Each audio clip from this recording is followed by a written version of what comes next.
Pessoal, hoje eu vou trazer para vocês em primeira mão o diagnóstico da personagem Marta da série da Netflix Bebê Rena. Eric, como assim em primeira mão? Essa série já está passando há um tempão, a gente já está no final de maio. Pois é, por incrível que pareça, eu acabei de ver a série ontem, dia 21 de maio. Fui ver as resenhas dos especialistas e eu não encontrei, nem aqui, nem lá na gringa, Inglaterra, Estados Unidos, eu não encontrei em lugar algum o diagnóstico correto. As pessoas ficaram completamente perdidas porque misturaram o crime com a doença mental e a personalidade, fizeram uma salada mista danada. Então, fica aqui que a gente vai aprofundar isso aí.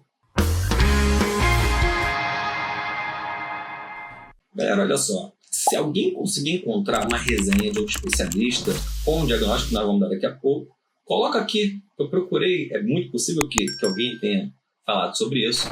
Dei uma bugada lá e não encontrei. O que eu encontrei?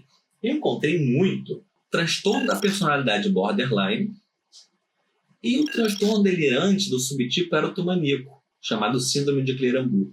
E às vezes, alguns especialistas, para poder explicar a complexidade da Marta, trouxeram os dois diagnósticos. Coisa que a gente sabe que, né? Quando eu fazia residência de clínica médica, era tipo House, né? Ficava lá o chefe, os residentes iam até a beira do leito, passavam um caso, o chefe olhava assim, os residentes debatiam para ver o que era.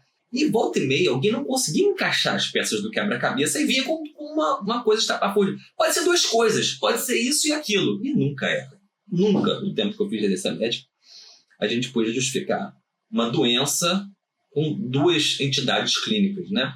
E na psiquiatria não é diferente. Note bem, eu estou falando aqui de doença, de quadro médico. É claro que o comportamento da Marta, o crime da Marta, é extremamente complexo. A gente está falando de psiquismo. Agora, quando a gente fala de doença mental, porque a Marta é claramente uma pessoa com uma doença mental, aí a gente tem uma doença que explica tudo, ou quase tudo que a gente está vendo ali. A parte do crime, a gente vai falar mais no final, é muito mais complexo. Eu acho que é aí que as pessoas se perderam. Porque o quadro clínico é muito fácil, é evidente. O quadro clínico você diagnostica ali nos primeiros 10 minutos. Trata-se de transtorno bipolar do humor. Eric, mas no vídeo passado, na resenha sobre as linhas tortas de Deus, você disse que a personagem Alice tinha um transtorno de personalidade narcisista e um transtorno delirante. Foi isso mesmo. Presta atenção e olha a diferença da Alice para essa moça. A Alice, ela tinha uma personalidade prévia. Só que, quando irrompe uma psicose crônica da gravidade de um transtorno delirante, ou seja, esquizofrenia, os transtornos bipolares nos casos mais graves, transtorno delirante, essas doenças são tão graves que elas causam uma desarmonia na personalidade da pessoa. Elas invadem a personalidade da pessoa de uma forma que fica completamente alterada.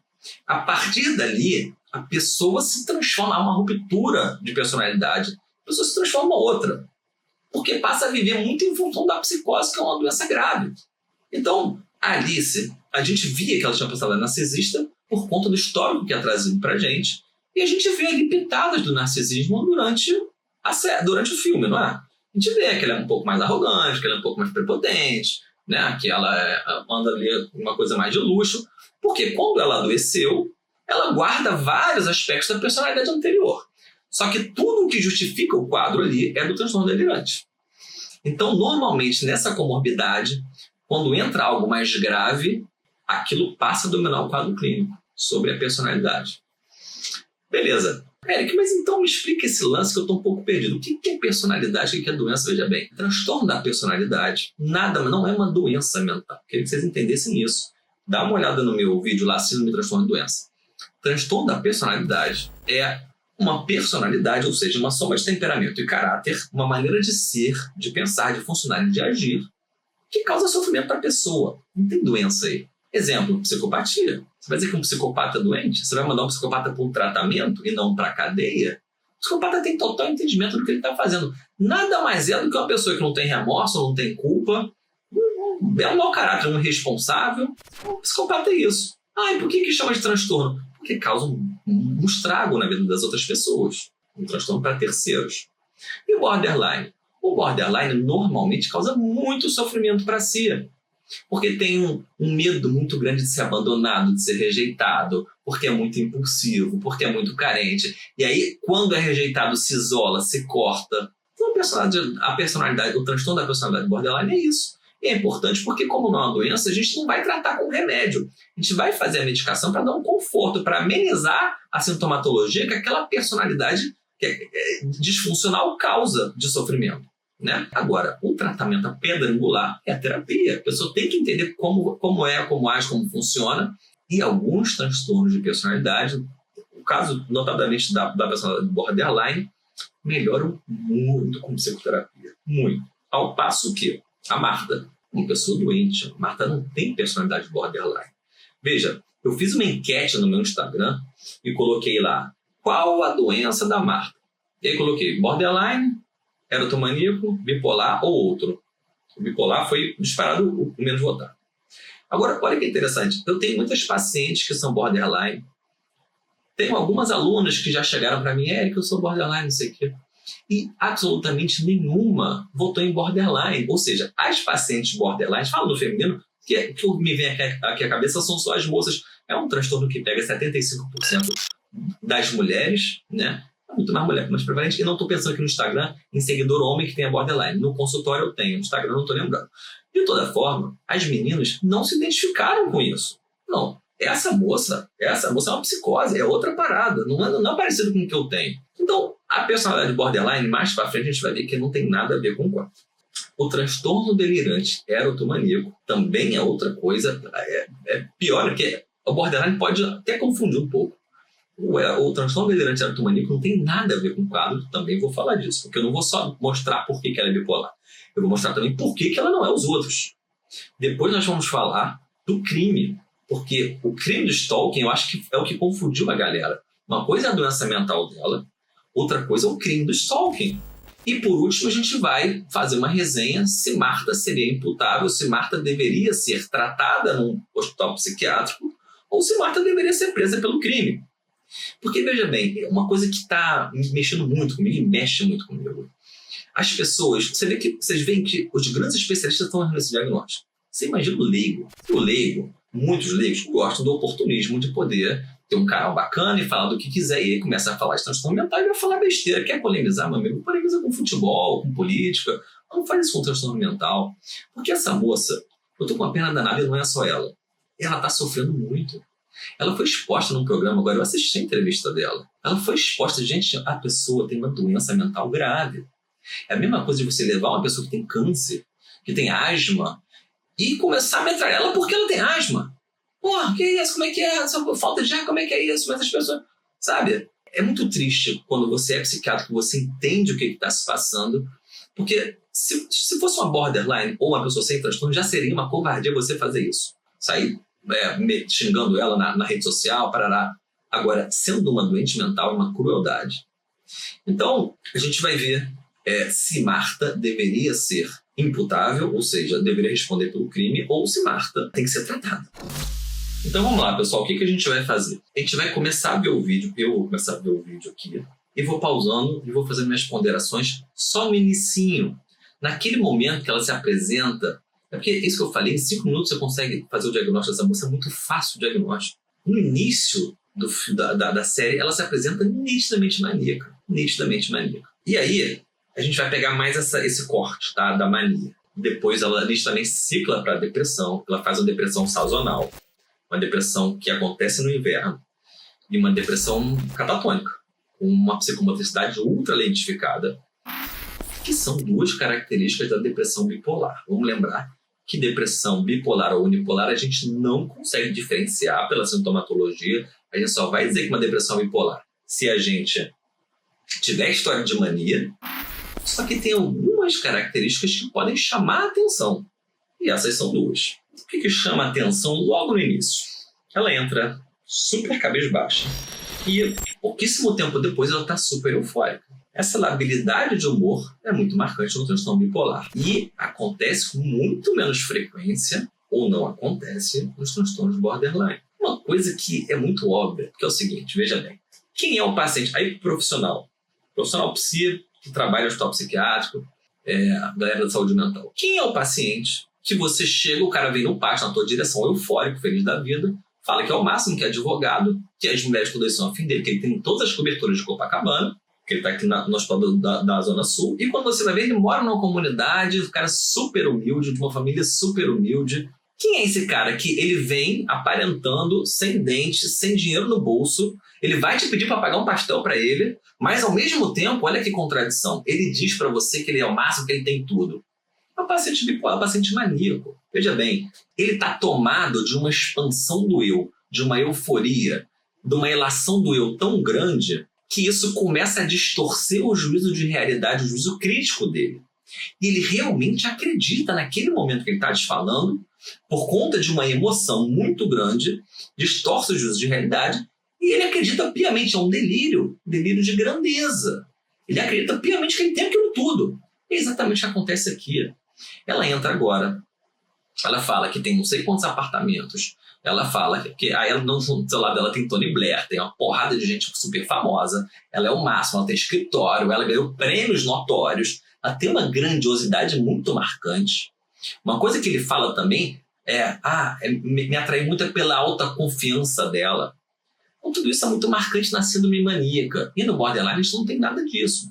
Se tivéssemos uma mitomania de um borderline, certamente essa pessoa ia chegar. Ia saber direitinho enganar uma pessoa dizendo, não, eu sou o máximo. Eu não ia dizer no final que eu não tenho dinheiro para pagar um chá. Entendeu? Então isso é muito uma coisa do bipolar, que oscila muito de delírio também, né? Ela hoje pode falar que tem todas as coberturas de Copacabana, amanhã ela pode falar que tem todas as de Ipanema. Ela hoje pode dizer que é filha do Roberto Carlos, fala, não, que o Roberto Carlos eu conheço. Ah, não, desculpa, mas eu sou filho do Erasmo Carlos. Então, o delírio do bipolar, ele vai mudando muito, né? E normalmente um delírio de grandeza, e é o que a gente tem aqui. A gente tem um delírio de grandeza. A gente tem também uma outra coisa e essa autoestima inflada é do maníaco. A paciente borderline, ela não tem, a autoestima dela é muito baixa, baixíssima. É marcante a autoestima baixa na personalidade borderline. Uma outra coisa que a gente vê muito marcante aqui é a hipertimia. O que é hipertimia? É a maneira como você expressa o seu afeto. Ela tem uma incontinência afetiva, ela ri, gargalha, e todo mundo olha em volta assim, que parada esquisita e tal, e não tá nem aí, tá expansiva, não tá com vergonha de nada.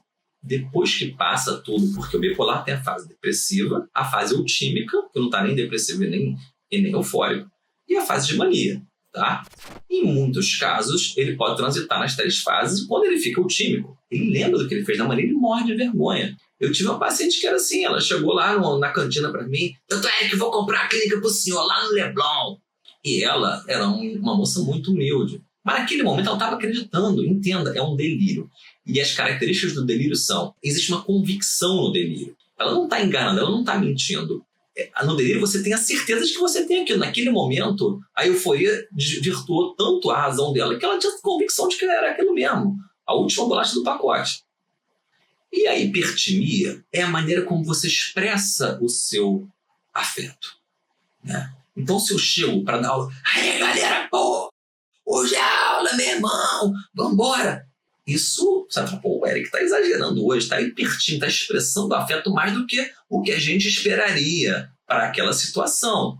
Numa situação que a moça tá ali tomando um café com um crush, a gente não espera nem que ela desse aquelas gargalhadas todas e nem depois que ela descompensasse daquela maneira. E veja bem, uma outra coisa marcante na diferença entre o borderline e o bipolar, que é o seguinte, o border, ele sempre que vira e descompensa, porque o border pode descompensar nos locais públicos, pode, mas se for reativo a algo, porque o border é impulsivo, sempre vai ter uma reatividade a alguma coisa, alguma frustração, uma intolerância à frustração, a um abandono, uma rejeição. Essa moça, ela vai virando, vai desregulando do nada, né? Outro traço muito marcante, então, vamos lá, a borderline não vai chegar no café daquela maneira, rindo pra caramba, chamando a atenção das pessoas, não vai. Isso é coisa de um maníaco. Uma observação importante é que nem todo maníaco é bipolar. Existem outras condições, por exemplo, a neurosífilis, intoxicação por cocaína, por anfetamina, e vengança, ritalina, etc. Mas nesse caso aí a gente pode excluir tudo isso e é uma paciente que tem transtorno bipolar, é fato. Outra coisa marcante nesse início da série, elas têm muito erro de digitação, mas veja você, ela é formada em direito, ou seja, é uma pessoa inteligente. Os erros dela não são erros gramaticais, são erros de digitação, porque o pensamento dela está muito acelerado. O curso do pensamento acelerado é muito típico do paciente bipolar. da fase maníaca. O pensamento fica acelerado, fica atropelado, ele fala por cima. E às vezes acontece uma coisa que a gente chama de fuga de ideias. Ele vai falando e vai fugindo da ideia, do tema central. Você manda pro cara assim, vem cá, quando é que foi que você... O que houve? Por que você foi internado? Não, doutor, porque lá na rua passa um bombeiro. E o bombeiro, olha, o primo do bombeiro é minha tia. E a minha tia passou ali, ó, viu? Ele vai emendando, ele tá tão acelerado que ele vai emendando um assunto no outro. Tá? Isso é uma característica importante do bipolar. E é muito nítido, ela erra, aquele erro de digitação todo, é porque ela faz tudo muito rápido. Ela tá muito acelerada. Qual é a pessoa que vai entrar no lugar e vai ficar 4 ou 5 horas falando sem parar? Ela fala sem parar, ele falou. E provavelmente a gente tem uma coisa chamada fuga de ideias, tá? Isso a gente pode deixar interrogado, porque a gente não viu. Mas é muito provável que, sentada, falando no balcão durante 5 horas, provavelmente ela teve fuga de ideias em vários momentos. Mas beleza. Uma paciente borderline, e nem muito menos uma paciente com transtorno delirante, senta e fica falando dessa maneira por tantas horas seguidas. E nota como que ela entra em contradição o tempo todo, porque ela fala que é muito ocupada e vai lá e passa a tarde inteira no bar. E mais uma vez, pessoal, não é uma mentira. Ela não faz isso de maneira... Ela realmente acredita nisso tudo. Que ela é muito ocupada, que ela ganhou vários prêmios, e ela não se dá conta de que a situação dela é outra. Então, pessoal, olha só. Eu acho que muita gente erra esse diagnóstico porque esquece da psicopatologia. O pessoal é tudo filhote de CID e DSM hoje em dia. Vocês sabem que eu conheço o CID e DSM demais. Só que você não pode ser até isso, porque isso é muito pouco. Você tem que ir na psicopatologia e a gente vai explorar um pouco isso agora. Então, veja bem. Qual é a síndrome? Que você tem hipertimia, aceleração do pensamento, exaltação de humor, delírio de grandeza, né? Qual é a síndrome que tem? A síndrome maníaca, né? A atenção a gente não consegue examinar, porque não é um exame, a gente está, né, tirando ali do filme, né, mas provavelmente deve ter uma hipervigilância, é a pessoa que fica ali muito focada em tudo. Aí fulano, beleza? Ele não consegue focar na entrevista. Aí fulano, ó, 3 horas da manhã, hein? Aí, tamo junto, valeu, não sei o quê. Então, doutor, aí não sei o quê. Opa, aí, fechou ali. Ele não consegue focar na entrevista, ele está muito, né, um dos critérios diagnósticos para o transtorno bipolar. Agora eu vou polemizar. Agora é que vocês vão cair para trás. Porque todo mundo dá, inclusive meus colegas são muito bons, todo mundo que eu conversei dá por certo que há um delírio erotomaníaco. Então, quando a gente preencheu a nossa súmula aqui, a gente colocou delírio de grandeza. Que você não vai colocar delírio erotomaníaco? Muita calma nessa hora, presta atenção. A pessoa pode ter muitas temáticas delirantes, principalmente no transtorno bipolar, que o afeto, né, ele faz com que você fique saltando, né, de ideias em ideias. E isso é uma outra coisa que já acaba com o diagnóstico de transtorno delirante, né? Vou explicar isso um pouquinho para vocês saberem o que é delírio erotomaníaco. Vamos lá. O transtorno delirante, ele é um transtorno que ele não deteriora a pessoa. Diferente da esquizofrenia, do transtorno bipolar, que você tem uma súmula psicopatológica muito rica, como a gente está vendo aqui, o transtorno delirante, a pessoa tem um delírio, mas normalmente ela consegue tocar a vida dela. Ela trabalha, ela não vai chegar a passar a tarde inteira num bar, ela vai ter o dinheiro para poder comprar um chá. Uma pessoa que tem uma vida totalmente normal, só que tem um delírio, tem uma doença grave, que fica ali submersa se você não alfinetar ali. Então veja bem, o delírio erotomaníaco é a convicção de que você está sendo amado ou amada por alguém normalmente hierarquicamente superior ou socialmente superior. A gente vê isso. A gente vê muito nos hospitais da paciente fazer com o segurança, ou com o enfermeiro, ou com o médico, ou com o diretor do hospital. A gente vê, eu já tive pacientes, por exemplo, artistas que tiveram um delírio erotomaníaco com o diretor. Ou seja, abriu um quadro, abriu uma doença, abriu uma convicção, sem mais nem menos, de que aquela pessoa está apaixonada. No caso, no transtorno bipolar, abriu por uma relação do eu. Agora, veja bem, no transtorno delirante, em primeiro lugar, antigamente era chamado de, a gente chamava de monomania, ou seja, a temática é única. No transtorno da Alice, lá que a gente viu nas Genes Tortas de Deus, era só a temática do delírio persecutório. No transtorno erotomaníaco, ou transtorno na síndrome de Clerambault, você tem uma pessoa normal, que funciona normal. Eu contei para vocês uma história de um colega meu, psiquiatra forense, que se relacionou durante 2 meses com uma moça que tinha transtorno delirante. Nunca percebeu absolutamente nada. Só num determinado momento, onde eles vão ter uma ruptura, que começa a surgir aquele transtorno. Nossa, a moça tem um transtorno delirante grave e tal. Então, a gente chama de delírio encistado. Você não consegue perceber. A Marta, você percebe, todo mundo percebe. O cara do balcão percebe, o atordoado lá, que se apaixona por ela, e ela por ele, porque ele se apaixona por ela também, ele percebe, fala, ele é louca, ela é maluca, né? Então, isso surge muito facilmente num bipolar que é grave. Veja bem, bipolar grave. Então, se fixando na psicopatologia, vamos lá, vamos aprofundar. Todo mundo diz que ela tem um delírio erotomaníaco. Mas vamos lá. Vamos na raiz da psicopatologia. O que é delírio? O que é delírio? Aliás, se você quiser que eu dê uma aula só sobre delírio, uns 40 minutos, aprofundando legal o tema, comenta aqui que, dependendo do número de comentários, eu posso fazer uma aula sobre delírio. Mas, de uma maneira muito sucinta, o que é delírio? Delírio é um juízo falso, patologicamente determinado. O que é um juízo falso? Um juízo falso é um julgamento que eu faço sobre uma ideia. Então, as ideias existem por aí. Por exemplo, existe a ideia de sereia. Um ser que é metade peixe e metade mulher. A ideia de sereia não é verdadeira nem falsa. É simplesmente uma ideia. O que é verdadeiro ou falso é o julgamento que eu faço, o juízo que eu faço sobre a sereia. Então, você fala assim, a sereia existe? Isso é um juízo falso. Beleza? Tranquilo. Então, delírio é um juízo falso. Você está julgando algo de maneira errada. Só que existem vários motivos para você ter um juízo falso. Eu, por exemplo, tenho um juízo falso. Que juízo falso é esse, Eric? Eu acredito em anjo. Eu, Eric, acredito em mentores espirituais, em anjos, eu acredito. Só que eu não posso provar que existe anjo. Então é um juízo falso. Se é algo que você não pode provar, é um juízo falso, até que se prove o contrário. Só que é um juízo falso que é explicado pela cultura. A cultura explica isso. Esse é o meu juízo falso. Outro juízo falso é o erro. Você pode julgar as coisas de maneira errada. Então veja bem, o delírio nada mais é do que um juízo falso patologicamente determinado. Ou seja, um juízo falso que é causado por uma patologia. Beleza? Uma patologia mental. Existem várias formas, mecanismos de formação do delírio. O delírio do esquizofrênico é um delírio que surge porque surge. Um raio no céu sereno, como disse Bloyer. É o único delírio primário. É o único delírio de verdade. Todos os outros a gente chama de delírios secundários. Ou ideias deliroides ou ideias delirioides. Beleza. Então, todos os outros delírios a gente consegue entender de onde veio. No transtorno delirante erotomaníaco, você entende que é uma falsa interpretação de alguma situação. Na síndrome maníaca, o delírio vem de uma exaltação de humor, de uma elação do eu. No delírio da depressão psicótica, o batimento do humor é tão intenso que ele começa a achar que ele está morto, que ele vai ser perseguido, que não tem saída. Então, o delírio é isso, é um juízo falso patologicamente determinado. Ela tem uma patologia, beleza, ela tem um delírio, tem delírio de grandeza, por quê? Porque ela tem aquela convicção, ou aí tem várias características do delírio que eu posso colocar no vídeo outra hora. Uma delas é a convicção absoluta. A certeza que o delirante tem daquilo, que ela tem aquelas 4 coberturas que ela falou, é a mesma certeza que você está me vendo aqui nesse vídeo. É a mesma certeza que tem um pôster ali do filme do Estranho no Ninho, ali tem o do Pearl Jam, ali tem o Dali. Você está vendo aquilo ali? Se eu disser para você que não tem um pôster ali, que aquela parede é preta, é toda preta, você vai dizer, não, eu tenho certeza que eu estou vendo. Essa é a mesma convicção que ela tem aquelas 4 coberturas, que ela é amiga do Tony Blair.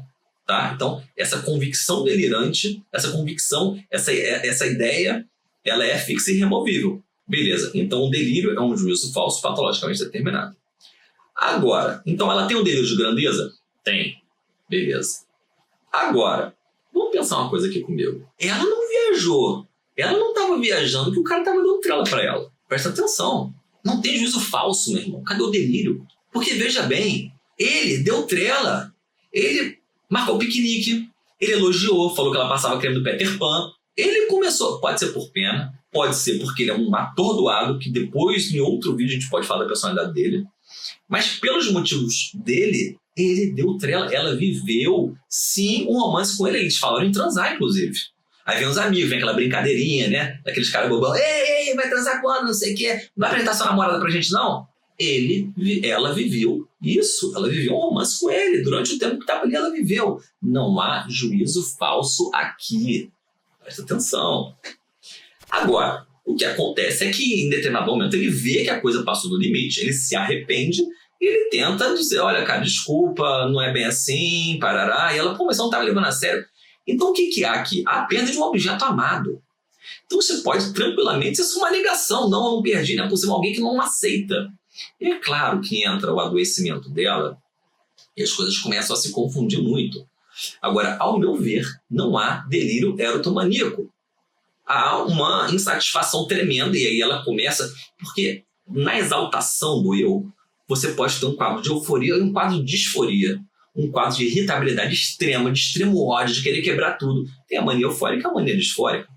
Tá? E muitas vezes ela migra de uma euforia muito grande para uma irritabilidade muito intensa, que é muito característico do bipolar. Então, ao meu ver, ela não teve um juízo falso, ela teve a perda de um objeto amado, e aí ela não aceita aquilo, assim como muitas pessoas negam algumas realidades. O cara faliu a empresa e continua dizendo lá que não faliu, que não é possível. Muitas pessoas não aceitam o rompimento de um relacionamento, porque, veja bem, no delírio erotomaníaco, em geral, é um cara que não faz a menor ideia do porquê que aquela pessoa está dizendo que ele é apaixonado por ela.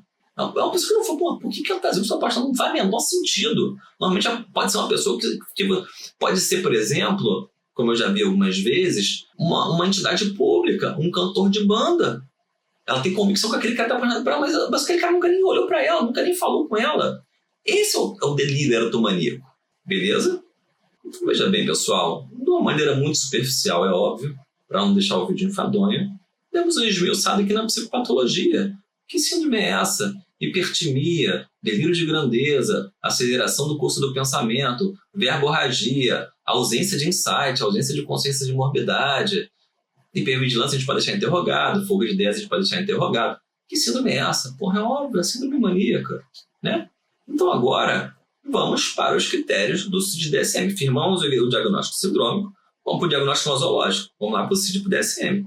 O transtorno bipolar, ele tem gravidades. A esquizofrenia é uma doença que é invariavelmente grave.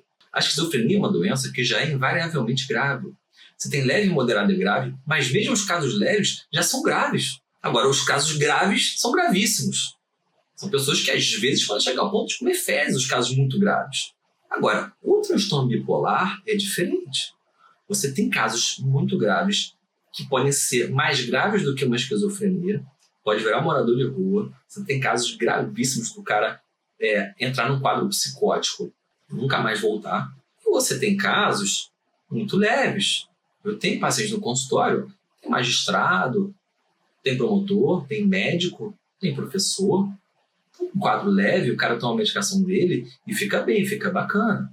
Só que essa moça é um quadro grave.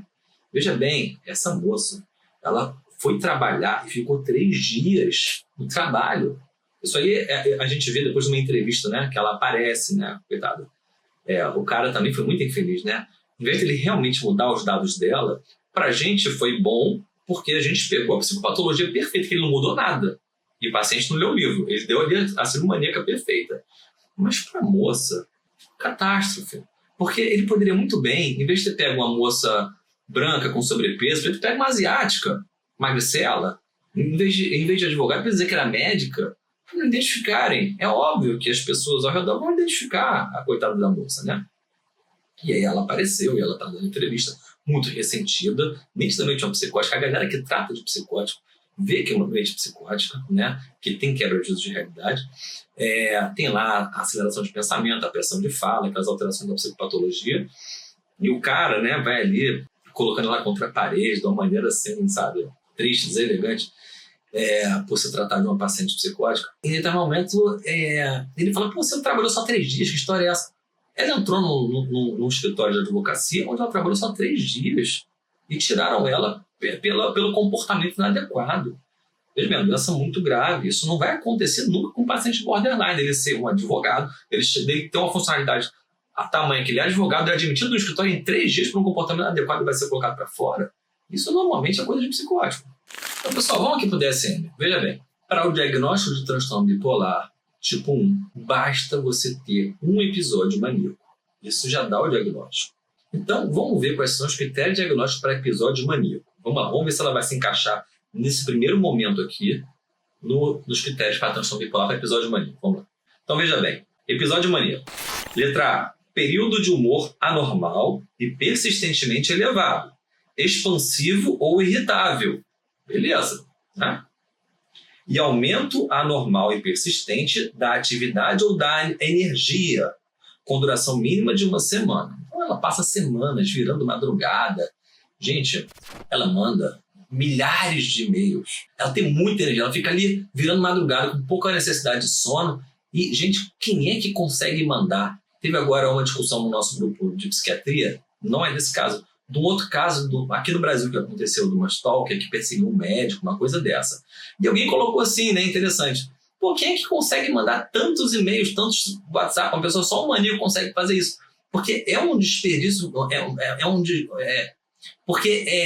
precisa despender de uma energia muito alta para você mandar tantos e-mails para uma pessoa. Então, a gente vai ver nos subtipos de stalker que isso aqui não é comum. Essa, né, assim, estou comendo ovo, né, essa coisa, né, uma coisa muito do maníaco. E aí o critério obrigatório a gente tem, que é a expansão do humor. Agora vamos para a letra B. Então, durante o período de perturbação do humor e aumento da energia ou da atividade, 3 ou mais dos seguintes sintomas, se o humor for irritável, tem que ser 4. No caso dela, que o humor é eufórico, podem ser só 3. Estão presentes. Aí, quais sintomas? Primeiro, autoestima inflada ou grandiosidade. Não precisa dizer, que ela chega, que ela fala que tem isso, que tem aquilo, que tem outro, que ela trabalha, que ela tem escritório, que ela tem prêmios. E o próprio cara fala, o que me encantou nela foi a confiança extrema que ela tinha nela. Uma autoestima inflada, né? Essa confiança extrema que ele não tinha. Número 2, redução da necessidade de sono. A gente viu que ela passa madrugadas ali acordada escrevendo e-mails. Número 3, mais loquaz que o habitual ou pressão para continuar falando. Pô, o cara falou que ela chegava lá e passava a tarde inteira, 4, 5 horas, falando sem parar. Então, ela tinha pressão de fala, inclusive, na entrevista que ela dá, que a Fiona dá, né? A pessoa real, né? Mas no episódio ela fala horas e horas ali sem parar. Número 4, fuga de ideias ou a experiência subjetiva de que os pensamentos estão acelerados. Fuga de ideias a gente interrogou. Agora, o pensamento acelerado com aquela cacetada de erro de digitação e número de, né, frequência de mensagens, é óbvio que os pensamentos estão acelerados. Até porque a fala é acelerada. Se a fala está acelerada, o pensamento também está acelerado. Só o quinto critério até agora, que a gente não consegue pegar, que é a distraibilidade, que é aquela coisa da atenção que eu falei com vocês. O cara que não consegue se focar na entrevista porque é um filme. Então não é um exame. E aí, para examinar a atenção num filme é muito difícil. Mas a maneira como o transtorno dela é florido, certamente ela tem distraibilidade. Mas a gente não vai contar aqui como critério, porque a gente não viu. 6. Aumento da atividade dirigida para objetivos, seja socialmente, na escola, sexualmente ou agitação psicomotora. Então, não precisa nem dizer que ela tem ali uma investida, um aumento gigantesco na direção sexual, inclusive. Tem uma desinibição que é típica do bipolar, né? E aí, qual é o chá? Qual é o seu prato principal? Chá de buceta. Ó, eu não quero rosas, não. Eu quero que você me faça várias vezes. É super hipersexualizada. Isso é muito marcante no maníaco. Isso é muito difícil de você ver em algum outro transtorno. Ocasionalmente aparece um transtorno no outro. Mas é muito marcante aqui. Na paciente borderline, normalmente não é dessa maneira. Uma histriônica até pode acontecer para chamar a atenção. Mas no caso dela, é óbvio que é um excesso de energia direcionado para a parte sexual. Número 7. Envolvimento excessivo em atividades com elevado potencial para consequências dolorosas.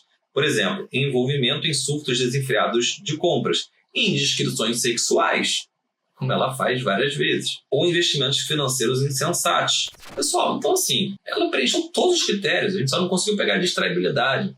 Então, é o que eu falei, é uma síndrome maníaca de livro. É muito óbvio essa síndrome maníaca, é muito óbvio esse transtorno bipolar. Agora, pessoal, o que eu acho que pegou aqui pra galera, né? Não é porque eu sou psiquiatra forense que isso também é fácil para mim, não. A gente vai ver que o que é difícil de diagnosticar é moleza. O que é difícil a gente entender a motivação do crime de stalking. Porque, veja bem, vocês sabem que eu comecei tentando fazer mestrado em psiquiatria e acabei largando e fui fazer mestrado em filosofia. Agora, quando eu comecei a querer fazer mestrado, eu queria estudar psicopatia e o meu orientador falou, não, esse negócio de psicopatia está muito batido, vamos estudar uma coisa aqui que está na moda, que é stalking. Isso daí foi uns 14 anos atrás, mais ou menos. Aí lá vou eu estudar, achava um saco, né? Stalking. Pô, não tá na moda agora celular, rede social. Aí lá vou eu pegar o material e estudar. Comprei um monte de livro importado, comecei a ler artigo, não sei o quê. Tem uma galera muito forte no stalking, que é a galera da Austrália. A galera da Austrália, ela divide os stalkers em 5 subtipos, que eu acho que são muito didáticos. Vamos lá. Primeiro subtipo. Primeiro subtipo é o subtipo que a gente chama de rejeitado. O rejeitado é, sem dúvida, o mais perigoso. É aquele que pode cometer um crime. O rejeitado é aquele que não aceita, em hipótese alguma, o rompimento de um relacionamento. Então, um narcisista, como a gente viu Alice lá nas Linhas Tortas de Deus, um narcisista, ele pode não aceitar. Pô, peraí, eu sou o Marco, como é que esse cara não me quer? Ele vai ficar puto da vida. E ele vai buscar ou reconciliação ou vingança. E se for uma pessoa mais perversa, mais mau caráter, menos empática, pode querer buscar agressão, essas coisas todas. E aí, galera, é muito mais comum no cluster B. O cluster B é o cluster que tem o psicopata, que é narcisista, que tem histriônico e que tem borderline. Só que veja bem, desses aqui o borderline é disparado que faz menos isso. Porque o borderline, em geral, quando tem uma rejeição, um abandono, ela se autodestrói. Vai tomar um monte de cartela de remédio, ela vai se cortar toda, ela vai se isolar, vai fazer uma tentativa de parasuicídio. Mas é claro que existem algumas pacientes com transtorno borderline que são grandes stalkers aí na história. O fato dela ter apresentado uma coisa mais nesse sentido guiou uma galera para esse raciocínio de que ela tinha transtorno borderline. Eu não tenho dúvida de que foi isso que confundiu as pessoas. Porque parece que o subtipo dela é esse. Parece. Porque vamos ver os outros. O segundo subtipo é o subtipo que a gente chama de intimate seeker. É a busca de intimidade, né? Esse é o subtipo, veja bem, quando o stalking começou a ser estudado, lá no início da década de 80, mais ou menos, foi porque algumas pessoas perseguiam celebridades, Madonna, etc. E essas pessoas, sim, normalmente tinham uma doença mental, como esquizofrenia ou transtorno delirante, muito menos frequentemente, porque eu não conheço até nenhum caso, mas pode haver, de transtorno bipolar. Uma pessoa tem um delírio de que está sendo amada à distância e começa a perseguir aquela outra pessoa. Aconteceu com vários artistas, isso vinha à mídia, isso começou a ser muito estudado nesse momento. Aí a pessoa ia lá e ficava plantada na frente da casa da Madonna e mandava flor, e aí passava a perseguir, porque tinha um delírio, porque tinha uma doença mental, porque acreditava que a Madonna amava ele amava ela, e de alguma forma ia tudo dar certo. Então nota, quem tem transtorno bipolar e tem um delírio maníaco, que não é comum, mas pode acontecer, se encaixaria aqui. Só que no caso dela, não. Porque a doença dela surge muito antes. Ela conhece o cara muito antes. Ela não se apaixona por ele da maneira delirante, como a gente viu. Então, nesse aqui, ela não se encaixa, no intimate seeker. O terceiro é o incompreendido. Ela poderia até se encaixar aqui, mas ainda acredito que se encaixe mais no primeiro. O incompreendido é aquele que não consegue entender exatamente o que está se passando. É muito comum nas pessoas que têm uma inteligência baixa, ou às vezes que nega aquela situação, né? Ele fica se justificando. A mulher deu 300 fora nele, ele continua achando, não, mas isso é porque... Eu vivi um caso assim, né? Uma paciente minha, que o cara, coitado, ele era um cara muito limitado, ele tinha certeza que ela só não sabia como. Não, ela me ama, mas é porque aí ele começava a criar desculpas pelos motivos pelo qual ela recusava ele. Mas na cabeça dele, ela queria ele. Então ele ia lá onde ela trabalhava, levava flores e tal, e aquilo foi assustando muito a moça. Você levou na delegacia. E ele se assustou, coitado, começou a chorar, ficou triste, não acreditou que estava acontecendo aquilo. Porque, na verdade, ele ia atribuindo umas desculpas da cabeça dele, motivos pelo qual a mulher estava recusando ele. Esse, normalmente, é um tipo muito inofensivo. O quarto tipo, o que a gente chama de rancoroso. Aí é um stalker que normalmente não tem essa relação amorosa. A gente viu 3 aqui que tem uma relação amorosa. O rancoroso muitas vezes não tem relação amorosa. Vou dar um exemplo. Que foi uma médica conhecida minha, oncologista, muito boa. Ele sabe que quando a gente perde um ente querido, vem várias fases do luto, raiva, negação. E muitas pessoas deslocam essa raiva porque elas querem achar um culpado para aquilo lá. E ele desloca para o médico. Aí teve uma colega minha que tinha uma relação muito boa com o paciente faleceu. E a esposa não aceitava aquilo de jeito nenhum. E a esposa perseguia ela e mandava um monte de mensagem para ela, super desagradáveis, mandava foto dele no caixão, umas coisas horríveis, tipo rancoroso. E o quinto tipo que a gente vai estudar aqui é o tipo predador. Esse é o mais grave, esse é gravíssimo. Esse aqui entra a situação lá de serial killers, né? Entra a situação do perverso, do sádico, que faz aquilo para gozar com o sofrimento do outro. Graças a Deus, esse é um subtipo que responde por uma parcela ínfima dos stalkers.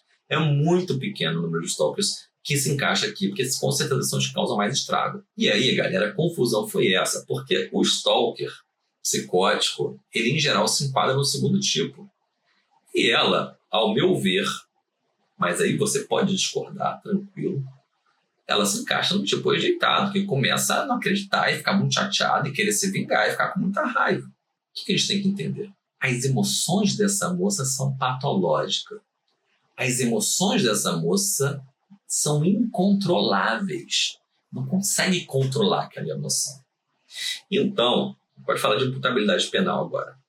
Quando o indivíduo comete um crime, como é que era lá na psiquiatria forense, quando eu trabalhava no manicômio judiciário? Era o seguinte: o cara cometeu um crime. Aí a defesa dizia, olha, ele cometeu um crime porque ele tem uma doença mental. Aí o juiz falava assim, não sei se ele tem uma doença mental ou não. Manda para um perito avaliar. Então, o que a gente precisava avaliar? No momento que a gente recebia, chegava lá o réu, né, algemado, polícia, escoltado, aquela coisa toda, sentava na frente aqui, eu entrevistava o cara. E o que eu ia buscar? Em primeiro lugar, o que você vai buscar é uma doença mental. Se esse cara tem uma doença mental, se ele tem uma doença mental, essa doença interferiu no entendimento, na determinação dele para executar o crime? Não vou falar de determinação hoje, não. Se você quiser que eu fale mais sobre responsabilidade penal, eu posso fazer uma aula aqui para vocês. Bota no comentário, se tiver muito comentário, eu faço. Gente, um psicótico, por definição, dentro do quadro psicótico, ele não está tendo entendimento do que ele está fazendo. Dentro do quadro psicótico não tem. O paciente com transtorno bipolar, ele pode cometer um crime e no momento que ele não esteja psicótico, ser culpado pelo crime, beleza. Só que, quando você tem uma euforia tão grande a ponto de gerar um delírio de grandeza, o meu entendimento, e conversei com uma colega psiquiatra forense que acho muito boa ontem, também discutiu isso, meu entendimento é que essa moça não deve ser responsabilizada pelo crime. Por quê? Ela tem uma doença que está distorcendo o juízo de realidade dela. E mais, ela não consegue, mesmo que ela pudesse, ou, ali, em alguns momentos, ter uma noção do que é certo e do que é errado, ela não consegue se determinar de acordo com esse entendimento, porque ela tem uma impulsividade enorme. Então, essa moça, gente, ela tem uma doença mental. Eu queria que vocês empatizassem da seguinte forma. A gente falou que a doença mental é esquizofrenia, transtorno bipolar, né, os transtornos psicóticos em geral são considerados doenças psiquiátricas, doenças mentais. Vamos entender aqui que pedófilo não é doença mental. Que psicopatia não é doença mental. O pedófilo, ele simplesmente é um sujeito que é todo torto porque ele tem doença. Agora, ele tem entendimento sobre aquele crime. Ele sabe que ele está fazendo errado. Ele escolhe entre procurar um vídeo, procurar uma criança, ou não. Ele escolhe isso. Ele poderia escolher ir para o banheiro e usar a fantasia dele. Ele poderia escolher ir num médico e falar, cara, essas ideias me atormentam, me dá alguma coisa aí para minha libido, para o espaço. Ele poderia escolher isso. A partir do momento que ele escolhe, ele tem entendimento. Então, entenda isso. Por que é considerado um transtorno? Porque gera um transtorno enorme na vida de outras pessoas. E até na dele, porque ele tem uma sexualidade que é torta. Ele não vai constituir família, né? O pedófilo exclusivo, não. Em algum momento eu vou explicar para vocês a diferença entre pedófilo e abusador. O abusador é muito mais comum do que o pedófilo. Mas, enfim, tudo para vocês entenderem quem é essa coitada dessa moça. E quem são os doentes mentais que sofrem tanto com julgamentos tortos, igual tem acontecido aí. Eu queria que vocês empatizassem da seguinte maneira. Eu usei o exemplo da pedofilia por quê? Porque a pedofilia ela não é uma doença, assim como a psicopatia não é uma doença. O cara, vou pegar a Suzana Richthofen, né? Ela assassinou porque ela queria o dinheiro dos pais. E ponto, não tem remorso, não tem culpa. Foi isso. Ela não tem uma doença. Ela é simplesmente uma pessoa ruim. Ponto. Agora, existem áreas do córtex cerebral que são responsáveis pelo seu julgamento moral, pela resposta de decisões. Existem algumas áreas cerebrais que, se forem lesadas, você pode desenvolver um comportamento de psicopata. A gente chama isso de psicopatia adquirida ou pseudopsicopatia. Aí nós temos uma doença, porque nós temos lesão neuronal. A integridade dos neurônios está lesionado. Então veja você, vou pegar um exemplo. Eu tinha um cara que eu admirava muito, cara. Um cara muito bacana. Um médico excepcional. E um exemplo de cidadão, de ser humano. Num determinado momento, então dos 50 e poucos anos, ele abre um quadro que a gente chama de demência frontotemporal, demência de Pick. E começa a atrofiar, começa a morrer neurônio do lobo frontotemporal das regiões de julgamento ético-moral, tomada de decisão.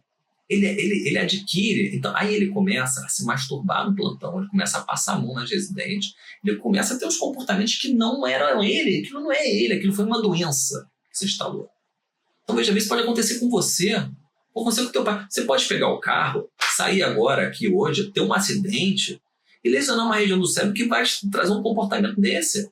Tem uma outra história, por exemplo, de um cara na Austrália que ele sempre foi um cara com uma reputação maravilhosa e tal. De repente, ele começa a abusar da enteada e começa a colecionar material. Aí esse cara vai lá para os 12 Passos. E aí, nos 12 Passos, ele canta a estafa do programa e aí ele vai preso. No primeiro dia de cadeia, ele sente uma dor de cabeça terrível. Aí faz a ressonância, ele tem um tumor enorme no lado frontal dele. Então veja, esse comportamento errático pode ser de uma pessoa que é ruim porque é ruim, que teve uma genética ruim, teve uma criação péssima e se desenvolveu um cara ruim, ou pode acontecer em virtude de uma doença. Então, muito cuidado ao julgar o comportamento das pessoas, porque essa moça, coitada, se ela não tivesse aberto essa doença psiquiátrica, certamente ela não teria todos esses comportamentos. Porque eu disse para vocês que essas doenças psicóticas graves, elas invadem a personalidade de uma maneira, elas desarmonizam totalmente a sua personalidade. Você se transforma em outra pessoa. Então, mais empatia e muito cuidado para falar sobre esse tema. É isso, galera. Espero que o vídeo tenha ficado legal. Críticas, sugestões, perguntas, coloque aí no comentário. Deixe seu like, se inscreva no canal. Forte abraço.